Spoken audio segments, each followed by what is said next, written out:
You can say I live in the middle of nowhere. I prefer to call it the middle of the wilderness, though. And after living alone out here long enough, I thought I would become familiar with the land out here, and even get comfortable. But I never have gotten comfortable. Maybe used to this place, but never comfortable. Pretty sure I can hold my own out here for the time being. But even so, lots of weird shit happens out here. Glad to finally have a way to tell strangers who probably won't judge or call me crazy, though. Back to the topic at hand. Weird stuff. I'll start with the first odd experience I had here. When I first purchased this land, I was really excited. There was already a house on the property that was the perfect size for me. Not only that, but it seemed pretty new. Like the former owners didn't stay around very long. Yeah, red flags, but how was I supposed to know how messed up this place was? Anyway, I move in without any issues, and within a week, I'm out on some of the trails that were already there, looking for deer tracks and other game trails. I'm actually having a pretty relaxing time until I swear I hear a baby say, "Mama," in the most stereotypical voice I've ever heard off in the distance. Now, like I said, I'm here in the middle of nowhere, so there shouldn't be anyone for miles. I just shook it off as me hearing things. 20 minutes later, I hear the same voice say, "Mama," again.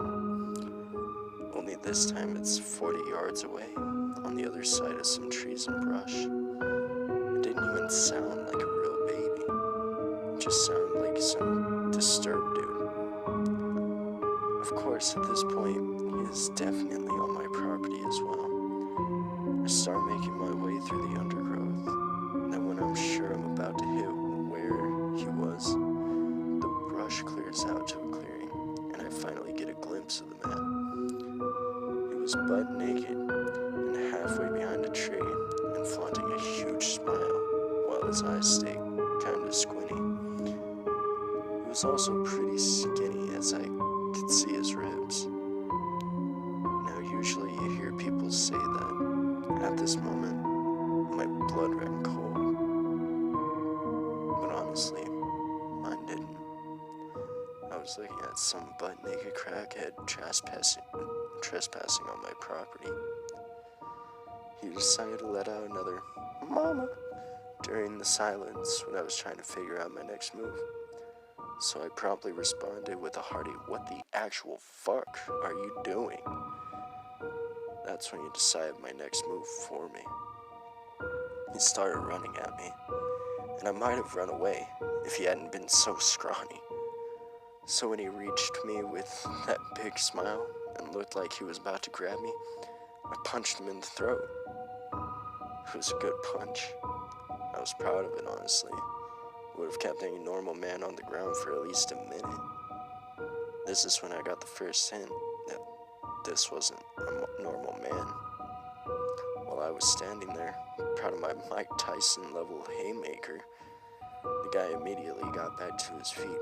Before I had time to hit him again, he dive tackled me to the ground. It hurt pretty bad. He somehow pinned my shoulders to the ground. No matter how hard I kicked and punched him, he wouldn't let up. So I was forced to use Plan B. I pulled out my trusty Bear Grylls survival knife and stabbed him in the gut twice. This finally got his attention, and he hopped back to his feet, slinging blood all over me in the process. I got back to my feet, knife in hand, and waited for him to do something else. All he did, though, was stick a finger in his wound, then let the blood off. Then cartwheel into the woods, crying like an actual newborn baby this time. Now, by this point, I was pretty on edge. And right as He got far enough away that I could no longer hear him. I turned and walked home. I know I should have run, but running through the woods is so tiring, and I just didn't feel like it. When I got home, all was normal again for a while. Another story that comes to mind when I think about odd things happening around the area is the event that led to me no longer camp in my woods. By the time that the events in this story took place, I had already experienced quite a few things on this property. This was easily the third freakiest thing to happen up to that point. Right behind the naked stab victim that cried like a newborn baby and cartwheeled out into the woods. This time I had decided that I wanted to go camping. Despite all the stuff that had happened, I'd never been seriously injured in those woods. So, why not go sleep in them? Bad choice, I know. Anyways, the first few hours when I got into the woods went fine. I set up camp, built a fire, burned myself trying to cook a hot dog, piss on the fire that burnt me. Then I started to realize, camping is pretty boring when you're all alone. So I decided to go to sleep. Next thing I know, I wake up to the sound of a young girl's voice down in the creek. Sounds like she's college type age. She's saying, "Help. I need some help down here. I'm lost. Dad? Help." And I can hear it down in the creek from my tent. Now, this isn't the first time I've been lured into the woods by a voice pleading for help. But this voice was a lot more convincing than the others. Nonetheless, I still brought my newly purchased .45 caliber handgun that I had bought for dealing with the things on the land. I made my way into the creek, flashlight in hand, and headed down to the voice. Soon I find the source. Now, I didn't put the flashlight beam on her right away because I didn't want to blind her, but I could clearly see the outline of a small girl sitting on the bank of the creek. I got about 15 feet away, and she stopped me, stating that you really don't need that flashlight with the moon out like this. It wasn't even close to a full moon, so that confused me a little. I replied with, "I don't know about you, but I can't see a thing out here. Let me help you though. Are you hurt?" Then I started to shine the flashlight on her, but she screamed, "Stop!" before I got to her face. This time her voice wasn't as convincing. I could tell she wasn't human.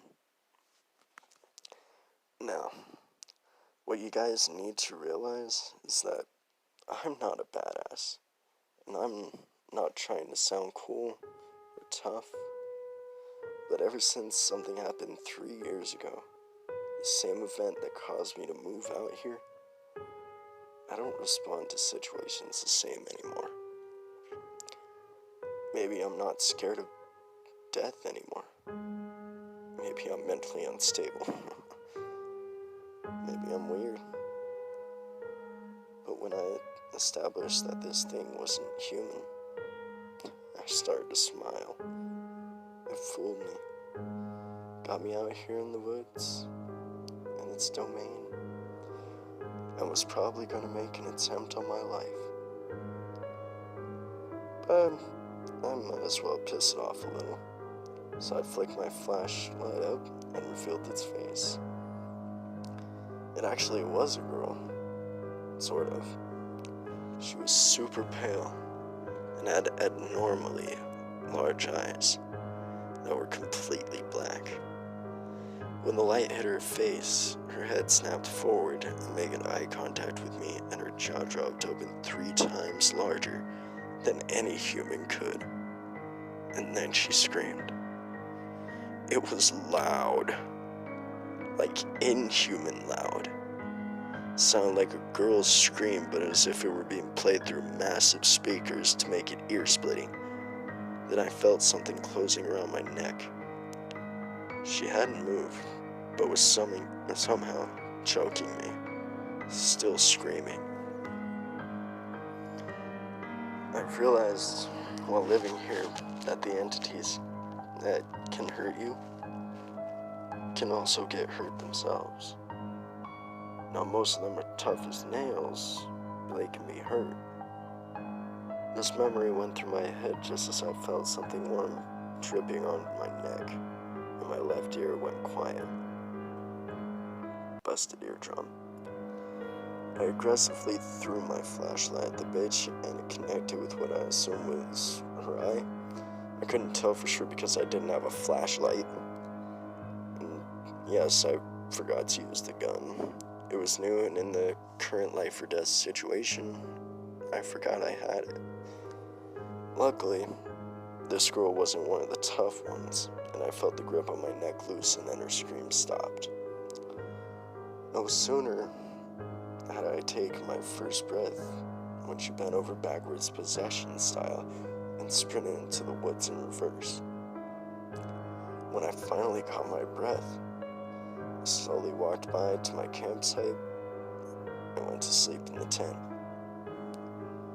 You may be asking why I didn't go back home after that, but it was like a 20-minute hike and my flashlight was broken, so I had to wait till morning. Slept pretty good though. No noises woke me up. I woke up then next morning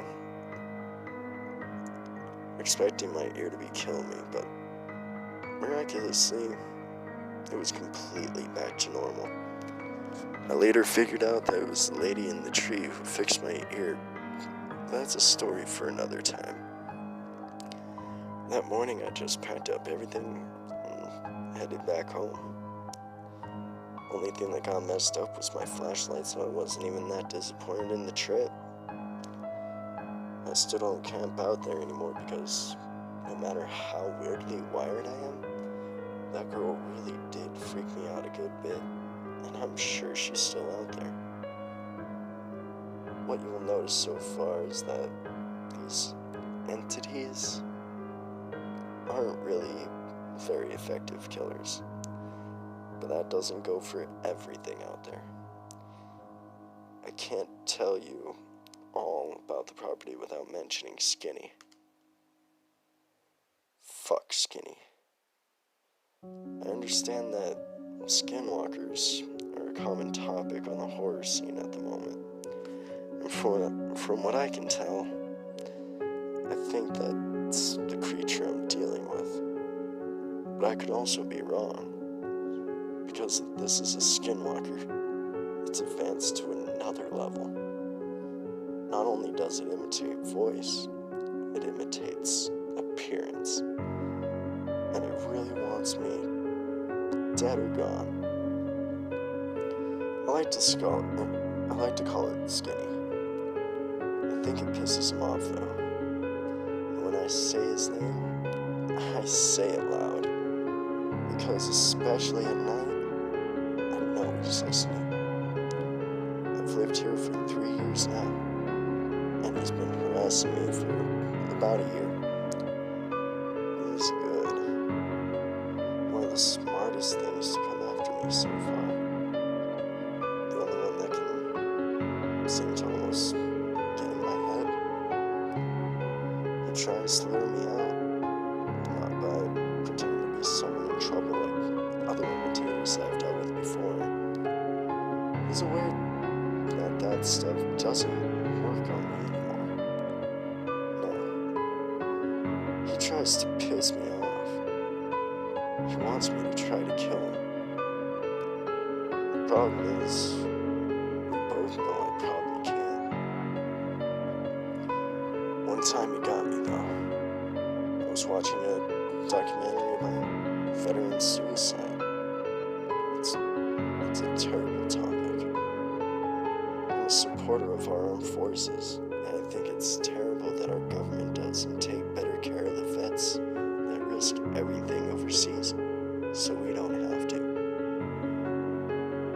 They were doing a slideshow of men who had unfortunately lost the struggle with their own demons. I had to look away for a second because this one guy that appeared on the screen looked too young and happy to have gone to this dark of a place. He was mixed race from what I could tell, athletic looking, and had a big dimpled smile on his face. When I look away, I'm suddenly staring at the same kid outside my window. Same smile, same build, same uniform. One difference. Across his forehead was the word failure. I instantly knew it was Skinny. He wasn't trying to imitate this kid. He was insulting him. And he finally struck a nerve. I had seen him imitate so many other people and try so many other tactics, but this is the one that finally broke me. I was ending this creature. I exploded out of my chair and bolted from my bedroom, grabbed my .45 caliber handgun, and proceeded to walk towards the same window the young soldier was still staring through. I got within 5 feet and saw that the word had changed. It now spelled out, I deserved it. After reading this, I didn't hesitate to raise my gun and fired 2 shots. But I think he ducked him. Bastard is fast. I stormed outside to try to find him, but he wasn't anywhere to be seen. That's when I hear, "Gotcha," whispered into my ear, and I was flung against the wall of my house. The gun flew out of my hand in the process, broke 2 ribs, and dislocated my right shoulder. I was a dead man, and I knew it. Ever since the incident that led me to buy a house by myself out in the middle of the woods, I don't think I've ever felt fear again.